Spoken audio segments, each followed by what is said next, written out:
And now it's time for news from around the world. And meanwhile in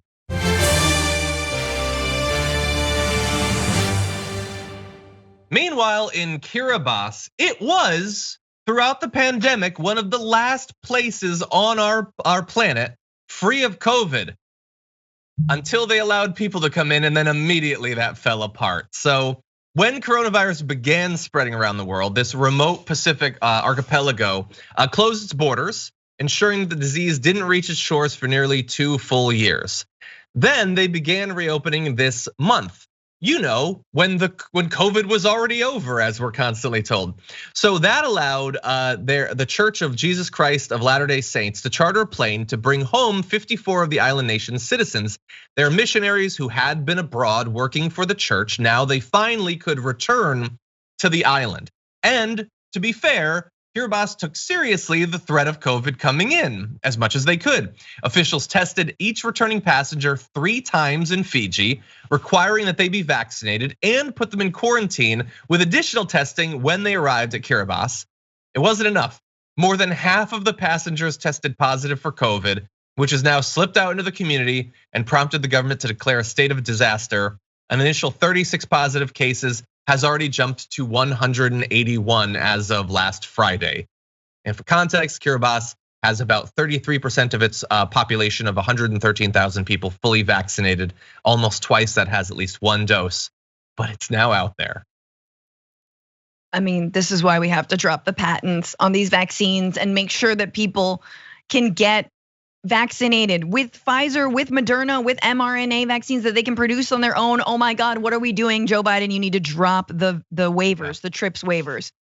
This is BS. And honestly, like this is the same thing for all the people who they want to go on vacation. They want to go to Kiribati. They want to go to like different, they want to go to the global south. They want to go to wherever they want to go. What's the vaccination status in those places? Have they gotten access? You're trying to fly around the world, right? But like, what's happening to the locals on the ground? And I just have to say, I need to know the details of this story a little bit more because something slipped up. Testing people 3 times and still having them have COVID. I know Omicron and quarantining, something didn't go right. The tests were not done properly.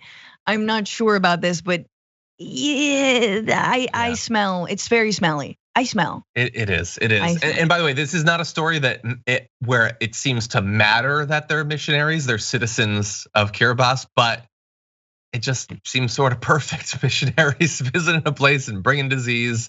It's the first time that's happened. And meanwhile,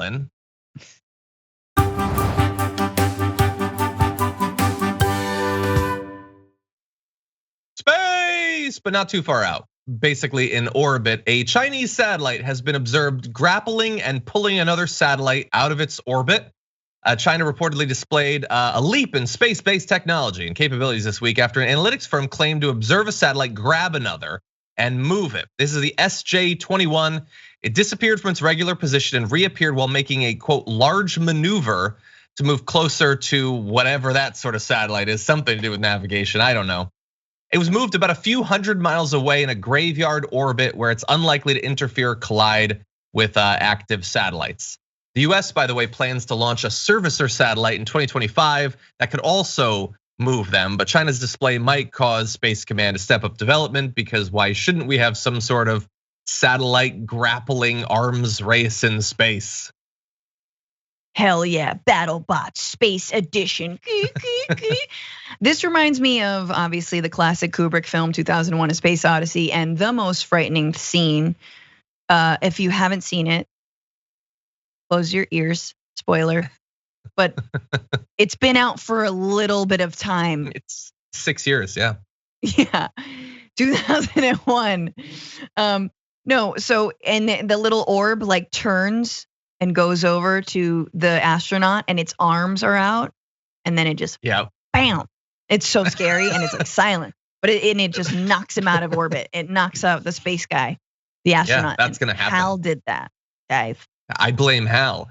Anyway, yes, so look, some people will take this story and be like, China, no. No. So this is a thing that multiple countries are going to do. So can we not go to war, please?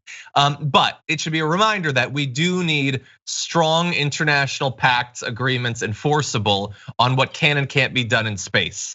In terms of moving satellites, destroying things, putting more space debris up there that has consequences for basically any future space travel. This is something that's very complex, but needs to be taken seriously. Any final thoughts, Francesca? I'm taking it very seriously. I appreciate it. 1-inch punch.